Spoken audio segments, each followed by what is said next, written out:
You talk a lot about being anxiously engaged in the learning process, and I've had the opportunity to work with young people in a variety of settings, being a school teacher and in primary, and what I'm finding is that now in an age where technology gives them immediate answers, they're almost resisting the process of learning and aren't willing to put forth the patience that it takes sometimes to get the answers that they need. So I'm just wondering if you have any suggestions or ideas to help those of us who find ourselves anytime as a teacher helping those who are trying to learn and learn that process. Let me just share an educational observation that I think may apply both in secular settings and in the church. I wouldn't try to say I know the reason for all of that, but a big part of that resistance grows from the fact that historically, traditionally, and typically, students are treated as objects, not as agents. They are acted upon. They are not invited to act. Let me suggest that you will be amazed at what happens when you invite students to act.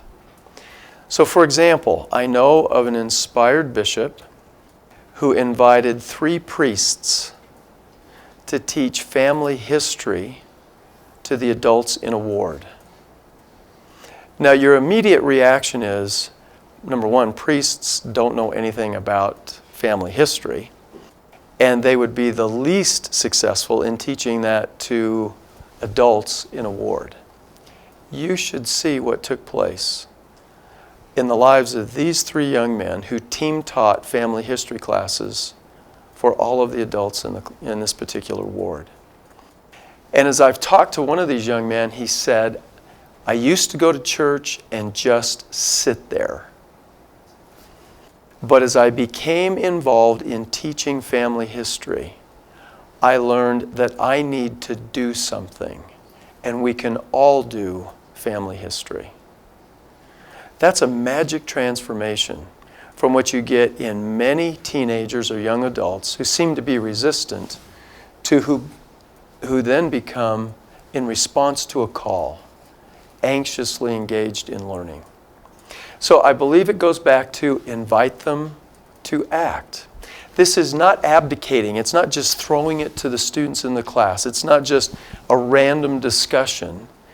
A teacher has a role to play in helping to guide, not manipulate, but to guide, so that key things can be learned. But when we're willing to let go and stop thinking we control that exclusively and let the Holy Ghost influence what is taking place, it yields both an engagement, anxiously engaged, and learning that could come in no other way. So the question is, are there appropriate ways I can invite these young people to act and not just be acted upon?